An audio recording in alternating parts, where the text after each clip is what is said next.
Morning, everyone. Today is the 25th day of Tammuz, July 31st. We're going to start a new chapter of Tanya, chapter 7 of Igeres Hateshuvah. And a quick overview. A true path of Teshuva requires two things. One, arousing mercy on one's soul's descent, and thereby the Shekhinah too. Nabach, the soul comes from a place on high and has to come down into this physical world with so much darkness. But there's benefits. Now it can reach higher love, but still, while it's here with the Rahmanus. Number two, crushing the arrogant spirit. I didn't do anything wrong. No. It's like you always look for an excuse for yourself and blame and find reasons why you did something. The latter is achieved by honest and thorough reflection and accounting of one's wrongdoings, an honest cheshbon and nefesh, calculation of the soul. The true and direct path. In the lower level of tshuva, so there are two general elements. We just touched on them, but we're going to go into them a little bit further.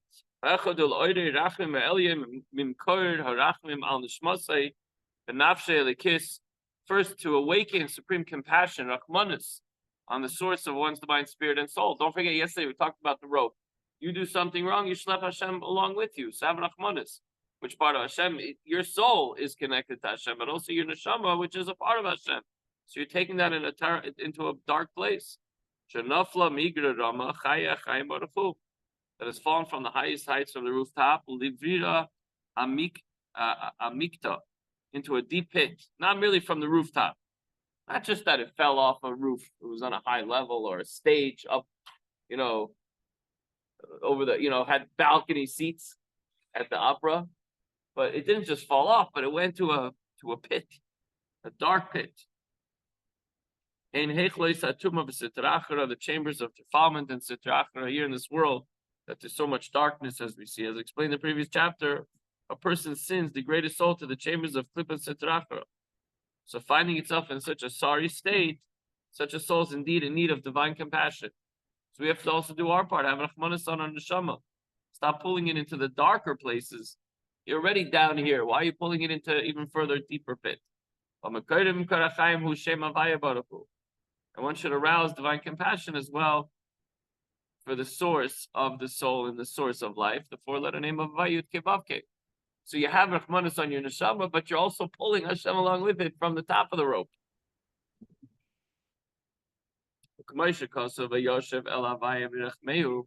As the pasuk says, he shall return to Hashem, and he will have compassion for him. Meaning, the sinner shall have compassion for Hashem.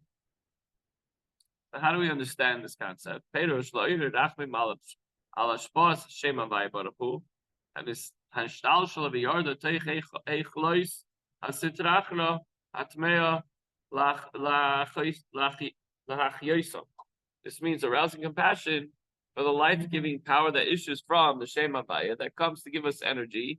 And what are we doing with it? We're going into the dark places. By the way, through our mind. It's not even that you do it terribly. You're not hitting somebody, you're not spitting on somebody, but in your mind sometimes you go in a very dark place. This descent was brought about by the deeds of man and his evil schemes and thoughts.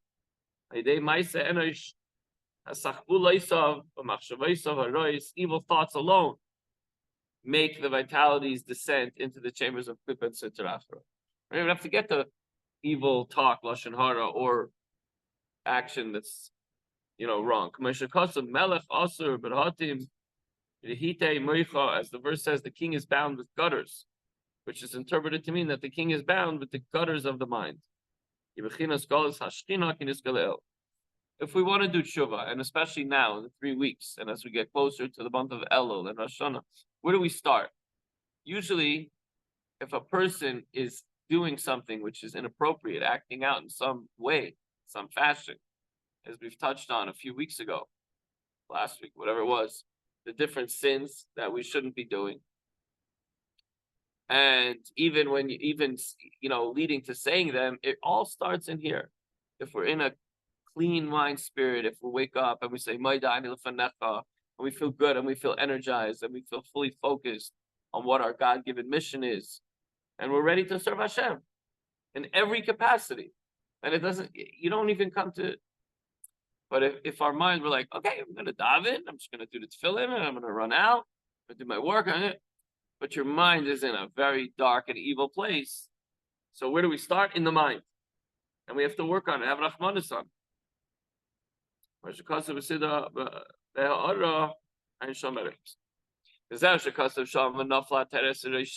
Top of page 102. Steve.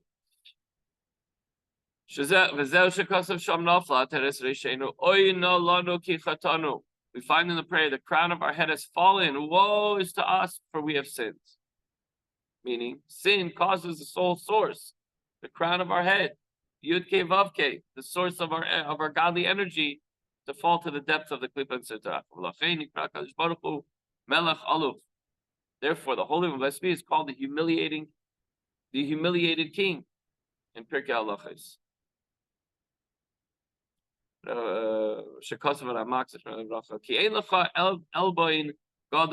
There's no humiliation deeper than this, than the galus that the neshama schleps Hashem along with it. We think the galus is terrible when we have all this confusion and death and destruction. So much worse when Hashem gets pulled into a dark place through our minds. Especially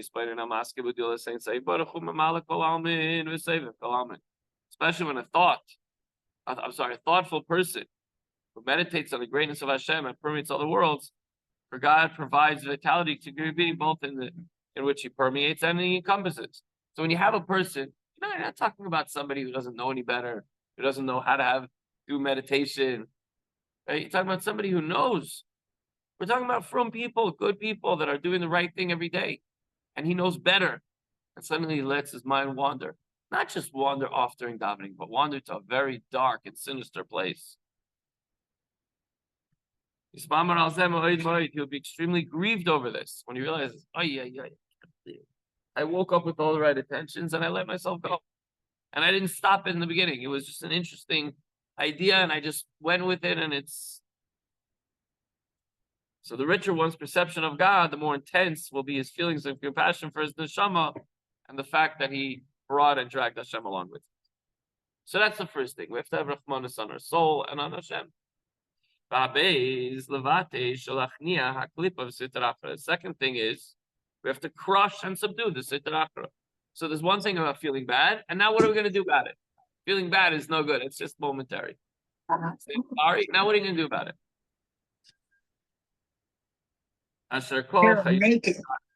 Please put your phone on mute. Your sound is coming in and it's disturbing. Please.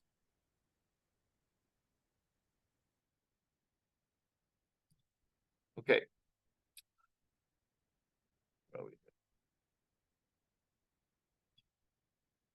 A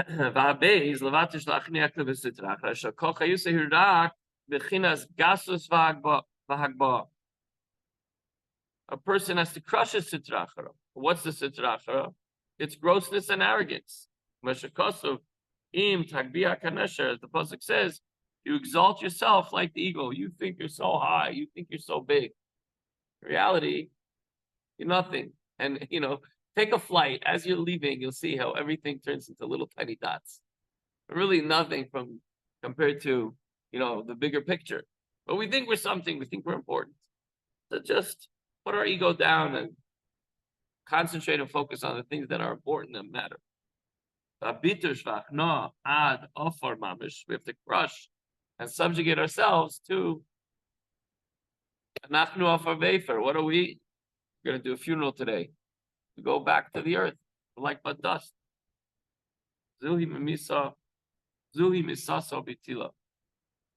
Sorry. This is death and nullification of the ego. When you crush your spirit and you have a contrite heart, from the beginning of the Tanya, we have a sense of personal unworthiness, repugnance, and so forth, as explained in part 1, chapter 29. The animal soul, even of a Beinoni, how much more so of a person that is not on the level, a Beinoni doesn't sin, but lower than that. When the heart is humbled and when his heart is humbled, His animal soul is nefesh abahamis, which derives from the klipa, is of course humbled as well.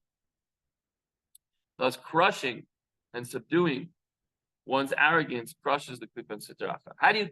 How do you crush the other side? How do you crush the negative energies that are in your body, in your mind, in your soul, in your heart? By breaking your ego and breaking your spirit, humbling yourself.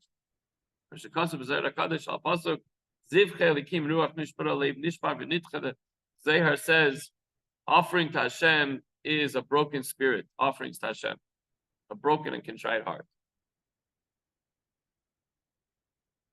He called Karban Min Behema Hu L'Shem Havaya. He Midas Harachamim. All animal offerings are dedicated to Hashem, which is the attribute of mercy. This is why all verses which speak of a Karban to Hashem refer to Hashem with the name Havaya. Aval L'Shem Elikim, He Midas Hadin, Ein Makrivin Karban Behema. L'Shem Elikim, the name indicating the attribute of justice, no animal offering is brought. Instead, Kiim, what's instead? The Shaber, Lavar, Ruach, Hatuma, Lahavi Ruach, Hatuma, Sitrach, Revzeu, Ruach, Nishpara. What do we offer to the Shem Elikim? The lower level? This offering is a shattering and removing of the spirit of defilement of Sitrachara, and this is the meaning of a broken spirit. Breaking and crushing your ego, humbling yourself, realizing, you know what, it's okay to apologize, it's okay to feel vulnerable. We make mistakes, we're human. We get caught up, but don't be so egotistical and say, nah, it's nothing, I got this. Hey, nishbara ruach hasitra achra, shalev nishbar v'nitchat. How is the spirit of sitra achra broken when the heart is broken and contrite? What better time to do that than before and during davening? Say the words, shed a tear, even if it doesn't come out, but at least you know, in your heart, you're doing what you can to subjugate yourself and say, like, this is not appropriate, and we need to realize that humility and getting rid of the ego is the answer. So, Teshuva reflection, the takeaway is drawing forth divine mercy. My soul is regal; it belongs to the heavenly palace, and now it's in the dumps. And what am I going to do about it? So, first of all, I have to have Rahmanis on it, and the second thing I have to do is to rid myself from the ego that stands in the way of serving Hashem properly. It stands in the way of working things out with your fellow, and we have to stay humble, and that's how we break our spirit, and that's the path to proper Teshuva. Everyone have a wonderful day, and see you tomorrow.